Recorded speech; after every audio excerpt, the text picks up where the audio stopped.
Bloomberg Business Magazine reports that Walz is one of the top 3 candidates. Why is Walz trending, and why are some of his TV interviews going viral? As Esme Murphy reports, it's all about one word: weird. That stuff is weird. They come across weird. I see Donald Trump Yeah. talking about the wonderful Hannibal Lecter or whatever weird thing he's on tonight. That is weird behavior. And I like this guy. I want this guy, dude. It is simply what we're observing. This got to be the vice president. This guy needs to be the vice president. He is awesome. This dude literally funded his state's school food program, like for the school's lunches. He funded it forever. It was so cool. I like this guy. For Governor Walz, with the ultimate seal of approval coming from the candidate herself. You may have noticed Donald Trump has been resorting to some wild lies about my record, and some of what he and his running mate are saying, well, it's just plain weird. It may be weird, but analysts say Walz has succeeded in labeling Trump in a way Democrats believe is working. I am sure that the Democrats are doing a lot of polling, and this weird language is very effective. The result, recognition and Veep stakes possibilities on the rise. Tim Walz went from an obscure Midwestern governor. If you're thinking of the Olympics of vice presidents, Tim Walz is one of the favorites now. The final word on the Veep stakes winner, of course, is Kamala Harris's. Other candidates have their strengths. Governor Josh Shapiro represents Pennsylvania. No Josh Shapiro. No Josh Shapiro. If she picks Josh Shapiro, it's over. It's Jover for her too, bro. If she picks this guy compared like college protesters in Pennsylvania to like the KKK. It's like, what the fuck? This dude's out of it, dude. This dude's a crazy Israel supporter. Pennsylvania, which has 19 electoral college votes. Arizona said. And Josh Shapiro also covered up sexual assault or whatever under his governor right now. So it's like, what the hell? Mark Kelly was an astronaut and Navy pilot. This guy, I don't like Mark Kelly either. He's weird. He's also a weirdo. He also is anti-activist, protest, whatever, and pro-Israel and anti-union or whatever. So I don't like him. Governor Tim Walz has his years as a school teacher, as a member of Congress, and governor. He also has the clout that comes with coming up with the weird label that more and more Democrats seem to enjoy using against Donald Trump. In Minneapolis, should I put the reaction screen, guys? Let me see. The Harris campaign has said it would choose a running mate by August 7th. Welcome back. Any day now, we are expecting to learn who Vice President Kamala Harris wants alongside her as her running mate. According to CNN this morning, Governor Tim Walz will be in Washington, D.C. today for a face-to-face interview. Joining us now to dive into all of this, political analyst Blois Olson. Good morning. Good to see you. Good morning. Great to see you. So a little bit of a surprise here because Governor Walz was supposed to be in New Hampshire, and we learned from his office last night that he would not be in New Hampshire. So tell us where we're at. Well, I think they were trying to get everybody to the East Coast, and so on Thursday or Friday they signaled that he would do a campaign event in New Hampshire, which I took as get him closer to the East Coast. Vice President Harris has an event on Tuesday, and then a series of rallies expected with her running mate. And so I was kind of like, you got to move people without making it obvious. And then obviously came out yesterday that that Governor Walz will be interviewed by Harris today in DC. Bro, I hope she picks him, guys. If she picks him, that's gonna be really good.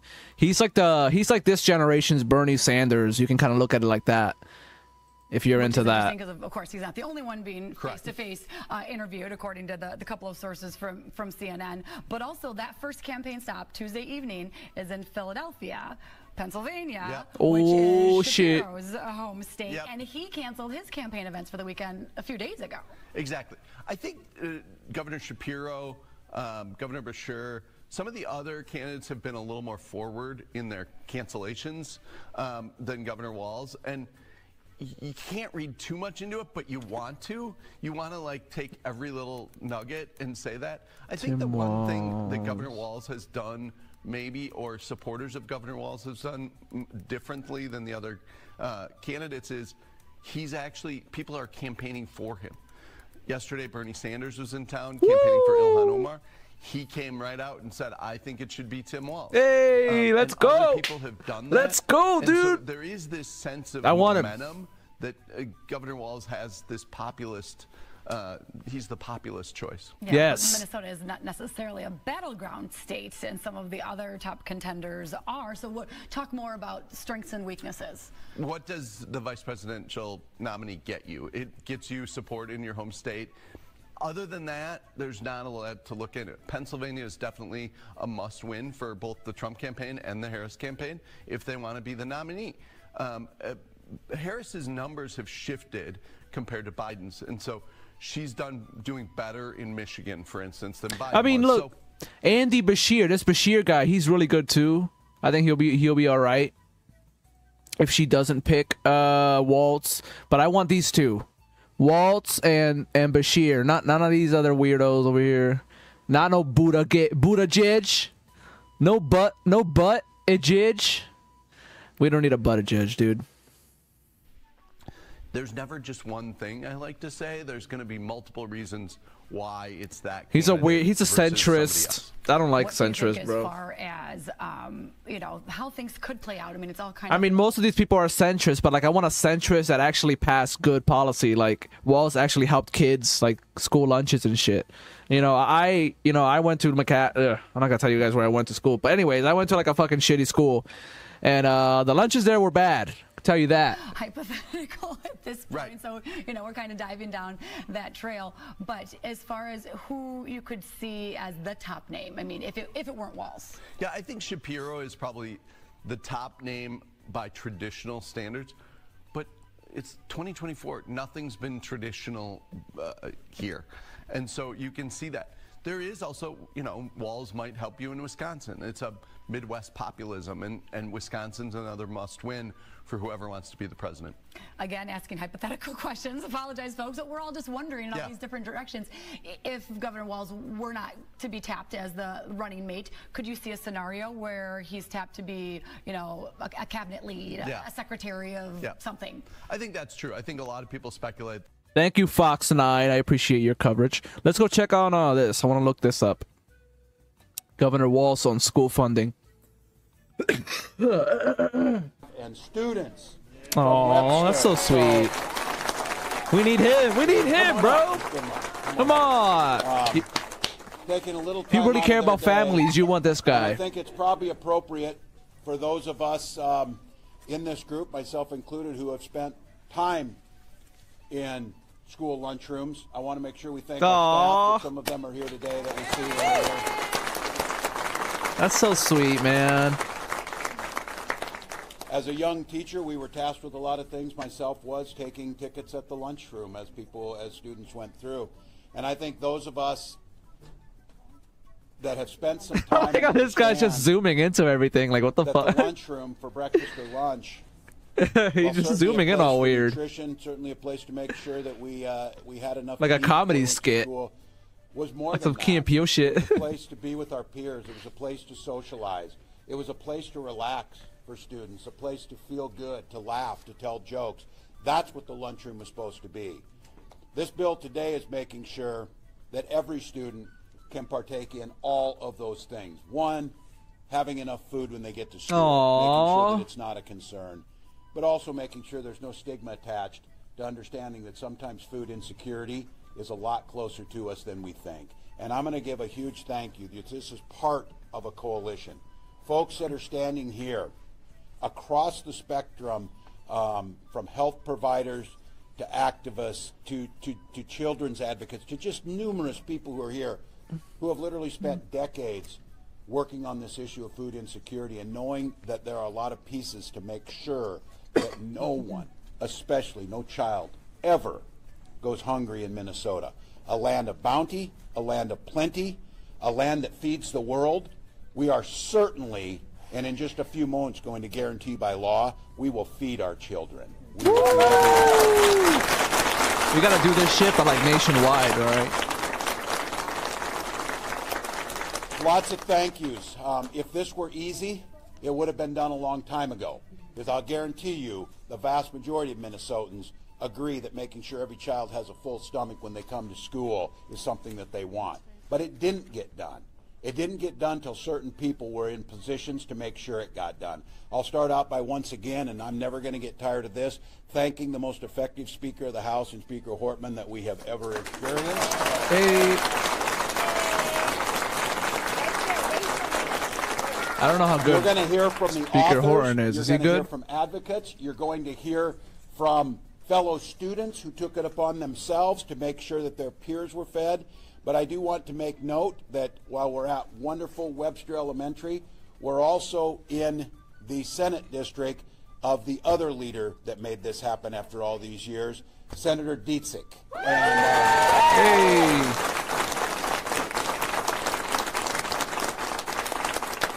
Senator Dietzick, in her humble way, from her hospital bed after having surgery, texted and said, you know, enjoy today. We're glad to be able to get this done.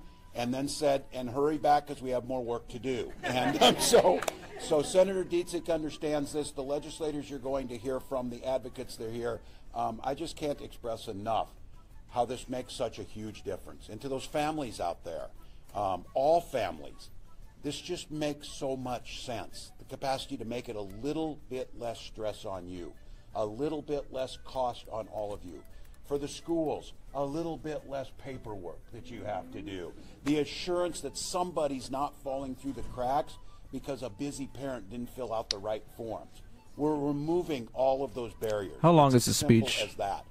And in the long run, on the we individual can- basis, every child with a full stomach, on the long run piece of this, We'll skip reductions in around child once he poverty stops rates talking. We'll that skip around. increase our academic achievement, increase the opportunities that every single one of these children will thrive in Minnesota. So that goal of making this the best state in the country to raise a child, we now become the 4th state. I see I got 2 viewers. Thank you, you 2 viewers, whoever you are. Take care out there. It's a position now with this group of legislators and activists and folks that want to get things done and partners that Minnesota is once again putting ourselves to the forefront of doing the right things and making sure that we're getting results. And I say to all of you, for many of us, and you're going to hear from one of those, many people here have spent careers advocating for pieces of this food security piece, this being a fundamental one, and that moment is upon us right now. It's exciting to believe what we can do. We can create the community that we want. Yes, we can. can. Create the positive outcomes we want. Yes. And we can see those results, not next year, Yep. not in a decade.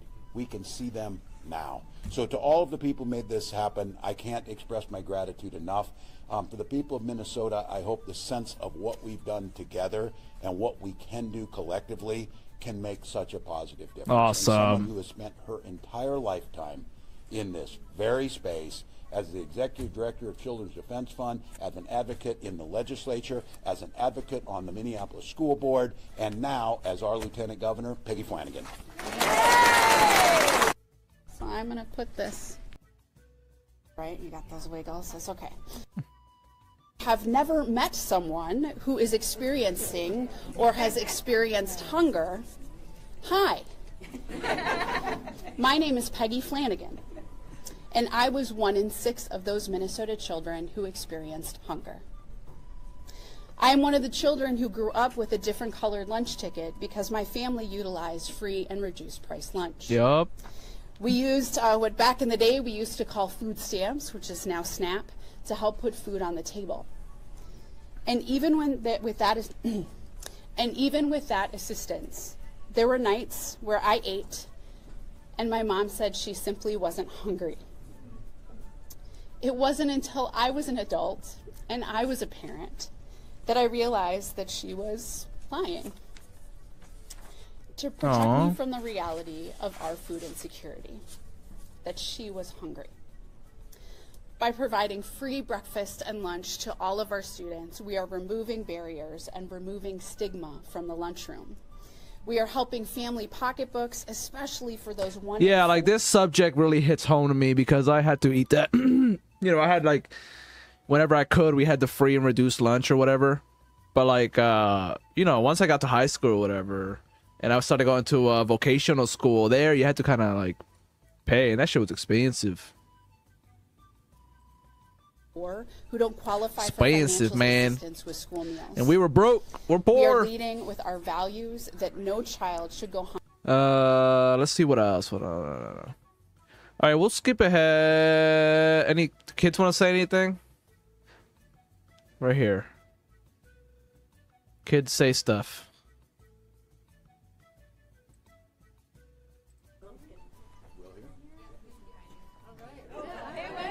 Bring it home. Hey, get it, boy. Give that speech.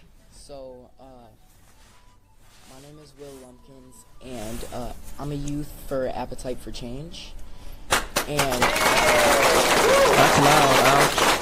And you know, it's really, really cool to like be here and see that, you know, everybody's gonna be able to get food, because knowing just from my experiences, like it's really hard to get through the day not having food. Exactly, It's really you need it. stressful. You know, you're constantly like angry. You know, you're always anxious, and when you're learning and you're in a learning environment, it should not be like that at all. And I'm gonna keep this short and sweet, but you know, I just want to emphasize that getting free food is just a start, but you know, getting free food is just a start, you know. What's the point of going to school if you're not gonna get food? You know what I mean? Like, they're there to teach you, and you need food so your brain works better and you don't die. So they should at least give you food while you're learning. We need to have free, healthy food. Good food, you know, too, not just healthy food. options, Good food. you Yeah. know, and even go on to like give more money to the community in general. You know, to Minnesota, Socialism! Minneapolis, where I'm from, and you know, I just really want to emphasize that, you know, we don't need just free food, we need free, healthy food, you know, for these kids. I just want to say thank you for having me here and whatnot. And this really, you know, it really hurts my heart that, like, kids have to go through hunger in the first place, and they're the last people that should be going through this. That's right.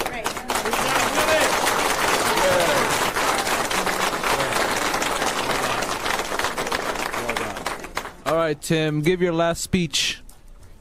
Well, it's literally today. Our children are watching us. They're watching how we act. They're watching how we govern. They're watching how we talk to one another, and they're asking and watching, what do we dream for? I'm going to give some thanks to the folks you don't see. They have crawled out of the depths of the Capitol. Aaron Bailey and the Children's Cabinet of the work doing every day. All of the staff, Leah Montgomery and her team that helps craft these bills and bring things together. All right, of y'all, the let's move on to the advocates next are here. And video. for the folks listening in Minnesotans, the stories from Will and Colleen and every one of the, to try and see if you can get Let's finish this real quick. hit on Twitter or something.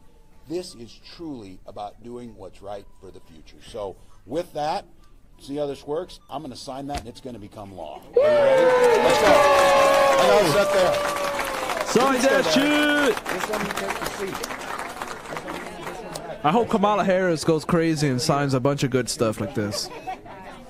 First lady here. I'm here. I'm kind of in a sea, and then you guys can stand behind here.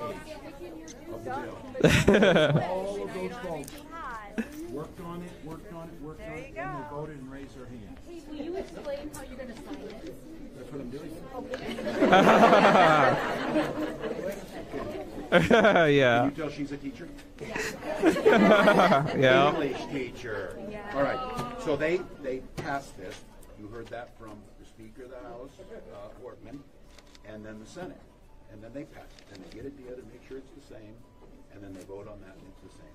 And then they send it over, and Le está enseñando a los niños cómo firmar los biles.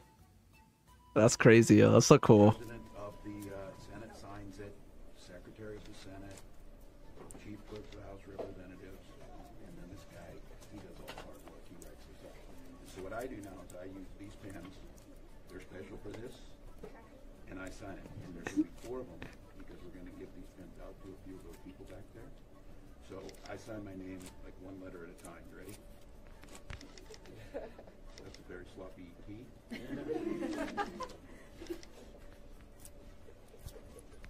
sloppy rest of Tim. That's a J. Can you guess what that's for? Middle name? Who said that? Very nice. And Tim Walz. we'll hold this up. So here we go. My parents were not very creative. Jib. Different name. Him and my middle name.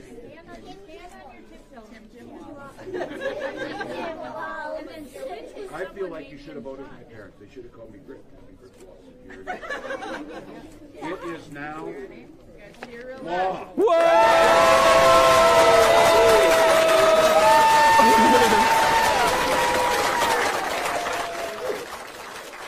That's cool.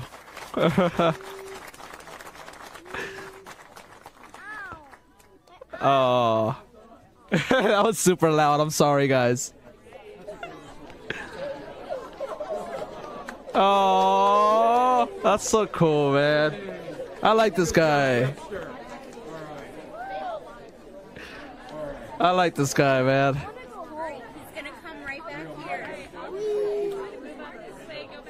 That guy's awesome. He's so wholesome. I don't know. I get good vibes out of him.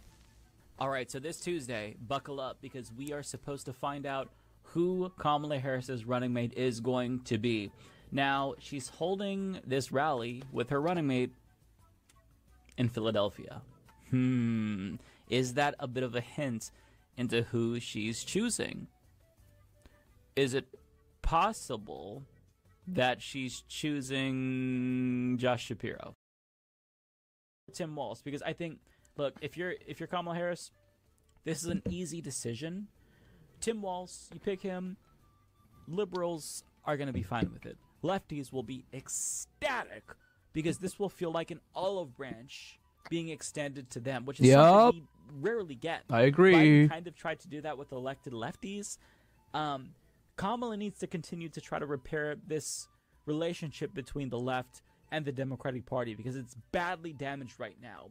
And, you know, if you do this, you're not going to piss off liberals, but you'll make lefties happy. If you pick Shapiro, you know, liberals will be happy, but lefties will be pissed off. Like, the easiest way to get out of this without pissing anyone off is to pick Tim Walz, who labor unions and lefties are begging you. Let's go, Tim Walz! Walz as VP, journalist and editor-in-chief of Zeteo, Mehdi Hassan. He's also the author of the new column, Why Kamala Harris Should Pick Tim Walz as Her Running Mate.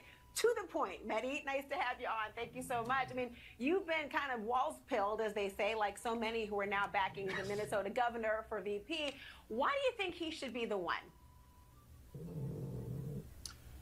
Laura, thanks for having me. I think it's a great question. Look, a lot of us have been Walz-pilled in recent days because we've been watching endless clips of this guy just on cable, on CNN, on network television, but also going back months and months to when he was signing in free school breakfasts and lunches, going on roller coasters with his daughter. The guy is super likable, super charismatic, super eloquent, knows how to take the fight to the GOP, and has a great record. And Laura, I think the point of a vice presidential pick for me should be twofold. Number one, Kamala Harris needs an attack dog. Someone who can take the fight to the Republican Party, to Vance, to Trump, to MAGA.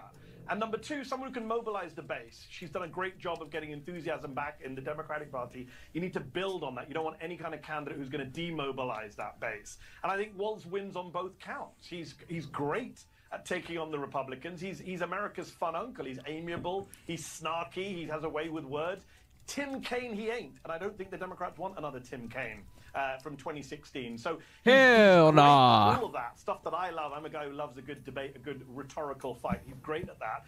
And his record is amazing in Minnesota. This is a guy who, with a one-seat majority in the state Senate, got a child tax credit done, got education spending, health spending, infrastructure spending, housing spending, gun control, codification of abortion rights. The list goes on and on. He did it in one legislative session. So Midwestern governor, fun guy, 24-year veteran of the Army National Guard, and he took his I like him. football team to its first state-winning championship. Put him on the ticket. What are we waiting for?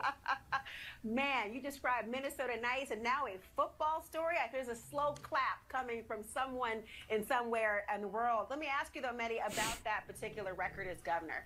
Because, as you said, attack dog is one of the criteria. You want someone who can echo the message. But he has included a number of so-called progressive initiatives. Well, now, aside from his policies, which are really good, and what he's been able to accomplish, he is not a lightning rod to people who care about Palestine. So he actually talked about the uncommitted movement. I can't remember which network he was on. It was CNN, MSNBC. But he said, listen, Biden has an obligation to listen to these people because their concerns are legitimate. I'm paraphrasing what he said, but I mean, somebody who has that attentiveness to like what the left wants, who's sensitive to the concerns of the left, that's a great pick that would unify the party. Again, you're not going to piss off liberals and Democratic Party loyalists by picking somebody like Tim Walz. The only potential to piss people off is lefties. So, you know, as Mehdi was saying, you have so much going for you right now. Don't ruin it. Yeah, as Brian says, he's Gen Z's Bernie Sanders. Yeah, in a way. Increasing spending for welfare programs, legalizing recreational marijuana, implementing universal gun background checks, just to name a few, and you've named several of them as well. You know that Harris is already being labeled this radical liberal label, whether that's true to you or not. Okay, this is something that I think they're also considering, where it's like, oh my God, if she picks Tim Walz, then it's just going to be, they're going to call them both communists. It doesn't matter. They called Joe Biden a communist. Remember? Yeah, it doesn't fucking matter, bro. The Democratic Party primary. They'll call a fucking rock communist, dude. A literal pebble on the ground. They'll say, "Oh, communism! Oh, socialism! Oh!" Like, so don't. Who cares? You know, they were like, oh, you can't pick Bernie Sanders because they're gonna call him a socialist and a communist or whatever. They called Joe Biden a communist. Kamala Harris is gonna be called a commie. And whoever she chooses will be called a commie. She could pick Joe Manchin. They're going to call him a commie. That, to me, is absolutely not a persuasive argument. Do not think about what Republicans want. Think about what your base needs right now and what's going to get them fired the fuck up even more. Because if you pick Tim Walz, like, the enthusiasm is going to go through the fucking roof. I can assure you that, because not only are we excited to have somebody that progressive on the ticket, but we're not dreading in 4 to 8 years having to defeat this VP who we all don't like, who's very unpopular. He could be the next standard bearer for the party and signals that they're willing to move in a more progressive, less neoliberal direction. I mean, the writing's on the wall. It's just pick him. God damn it. Just pick him. Pick him. I wish that they could hear me. Like, I wish Kamala's people was watching, but they're not. And they're going to pick what they want to pick. But, you know, it makes so much sense. Does these different legislative initiatives, would that help or harm the ticket based on what he has done? It's a great question. Jake Tapper asked, your colleague Jake asked Tim Walz this question earlier. He had a great response, which is why I'm starting to love this guy. He goes, am I a monster for wanting to give kids free breakfasts and lunches? I just think, great, bring it on. If the Republicans want to go after his record and say, wow, true, dude, gave free school lunches and meals. Go for it. Who got abortion rights done. He's the guy who got gun control done. Remember, 80%, 90% of Americans, including a majority of Republicans, support background checks. It's more popular than apple pie. So go after his record. Good luck with that. He's a Midwestern governor. He's an Army veteran. He's from a rural town. Go for it. Good luck to you. I mean, he ticks so many boxes. And here's an important point, Laura. You know, people say, oh, progressive. The Democratic base is pretty progressive right now. One of the problems Biden has is that young people, black people, Arab Americans in Michigan, labor unions were not infused on multiple levels, including on Gaza. And what Walz brings is a candidacy with very little baggage compared to Josh Shapiro, Mark Kelly. Impressive figures. Exactly. Key swing states, but have baggage when it comes to labor unions, when it comes to education policy in Shapiro, when it comes to Gaza, of course. And of course, thinking about that issue and the latter of him, this has been a problem in terms of the undecided vote, the uncommitted vote, for example, in places like Michigan, or also in my actually home state of Minnesota, when you think about this. But you've mentioned seeing him all over the airwaves. I mean, we've seen, frankly, multiple VP contenders who were hitting those airwaves. Here's a little bit of a sample of how Walz has been attacking Republicans, and notably kicking off the weird trend. Listen. These are weird people on the other side. They want to take books away. They want to be in your exam room. Have you ever seen the guy laugh? That seems very weird to me that an adult can go through 6.5 years of being in the public eye. If he has laughed, it's at someone, not with someone. How often in the world do you make that bastard wake up afterwards and know that a black woman kicked his ass and sent him on the road? That is what you describe as Minnesota nice, people, in case you were wondering what that phrase really means. He did tell Anderson, by the way, that he's not calling Trump supporters weird, just Trump and Vance. I do wonder, because there's been a lot of criticism about this phrase, is this the ammunition to be used as the new deplorables comment? No, not at all. And there hasn't been lots of criticism, Laura. The only people criticizing it are the weirdos. Look, the reality is that the phrase works. The fact that it's bothering Vivek Ramaswamy so much and Donald Trump and J.D. Vance tells you that it's working. And look, I have waited years, Laura, for an elected national Democrat to go on TV and talk about Donald Trump in the terms we just heard from Tim Walz. That is what Kamala Harris needs on the ticket. She doesn't need a Mark Kelly who in Arizona has to say stuff like, my Republican colleagues are wonderful people, they work very hard. This is not the election. This is the election where you need a fighter, someone who can call out the MAGA weirdos and dangerous folks, the leaders on the other side. Otherwise, yeah, you will end up in a Tim Kaine situation. I would not want to see us back in a Tim Kaine situation. With the great respect to Tim Kaine, but it's not the right role. Yeah, listen, I agree wholeheartedly. A lot of liberals like to, point out how good Pete Buttigieg is at debunking GOP bullshit. Tim Walz is equally effective at messaging. To get somebody like that on the ticket who is likable and not somebody who comes from McKinsey, which is very important, makes him much better than Pete Buttigieg. I mean, he'd be invaluable. So I have no idea who she's going to pick. We'll all find out by Tuesday. But Jesus Christ, please just make it Tim Walz and don't let it be Josh Shapiro, because I genuinely worry that if she chooses Josh Shapiro, a lot of the momentum, a lot of the lefties who are currently contemplating voting for her and not staying home or voting third party, they're going to change their minds. And even if they don't change their minds, if this is a gut punch to them, then that momentum is going to hurt. Like, you want them to be excited. You want them to make memes and shitpost and attack Republicans for you. So don't do anything to take the wind out of their fucking sails. That's all that I'm asking. You think you just fell out of a coconut tree? Tree? All right. They not like us. Let's check out Tim Walz talking about J.D. Vance.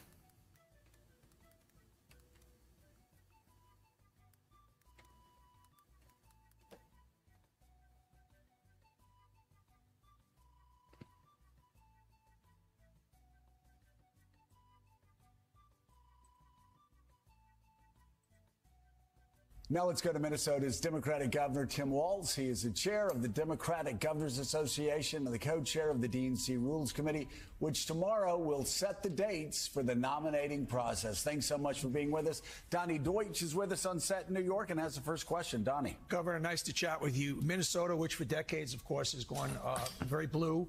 All of a sudden, the Republicans think that it could be in play, that it could be a toss-up state. Obviously, Democrats in tremendous transition over the last few days. There'll be a response to that. Yeah, a lot of transition in the right way, Donnie. Good to see you all this morning. I agree with everything JB said, except best place in America to be. Sitting here in Minneapolis today, the excitement is palatable. And look, the Rules Committee is going to get this thing done. As JB said, there's huge excitement. If it's any indication, my 17 and 23-year-old kids said TikTok's on fire. They're back engaged. You can feel it. The donors are back.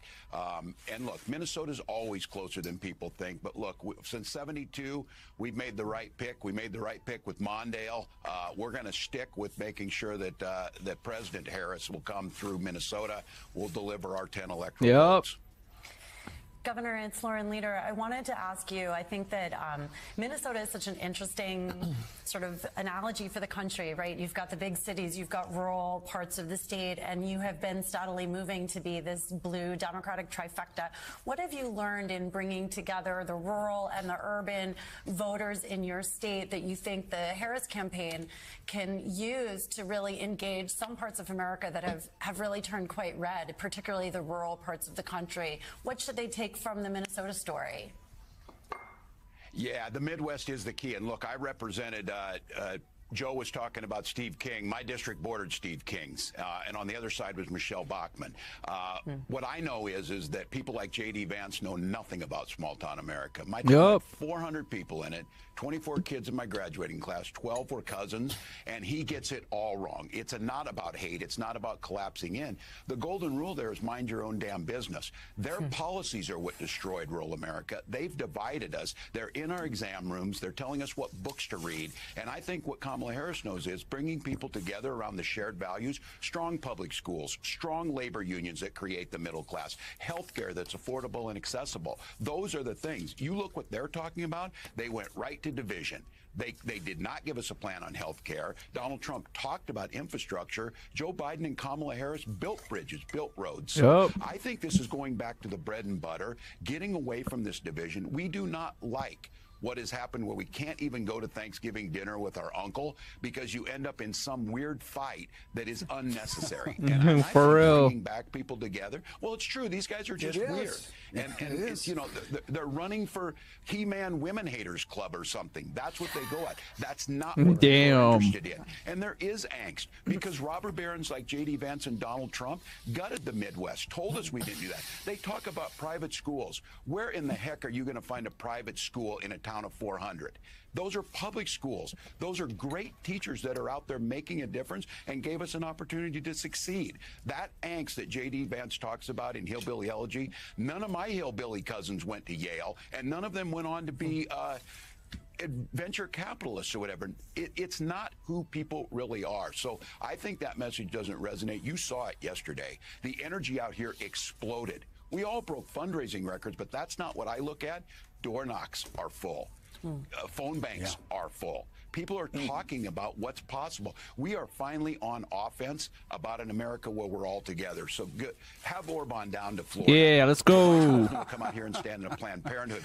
She stands in a Planned Parenthood clinic in St. Paul. That's what people want to see. All right. Send that man on the road. I hope you're planning to spend some time in Wisconsin, Michigan, and Pennsylvania over the next several months. Thank you so much, Democratic Governor. I am in Chicago. And Chicago, of course. Chicago. JB's picking up the tab, so I'm there. I'm there to his party. I hear, Governor, that Chicago is the second best place to be in America in summer. Only behind Minnesota. I agree. All right, Democratic Governor Tim Walz of Minnesota, thank you so much, and thank you so much for reminding. Awesome. Tim Walz is awesome. Greatest country in the world. All of the countries are at my little girls. Number one exporters of sugar. All of the countries have inferior sugar. All the famous cigars started by capitalists all around the world. Cuba, a very nice place. From hills of Guantanamo to southern Havana. Cuba, friend of all except America. They're very nosy people with going up their ass. Cuba, industry best in world. We invented coffee and machete knife. Cuba, you very nice place. From hills of Guantanamo to southern Havana. Congress, mighty penis of our leader. From junction with the testes, the tip of his face. Cuba, you very nice place. From hills of Guantanamo to southern Havana. Mighty penis of a leader, from junction with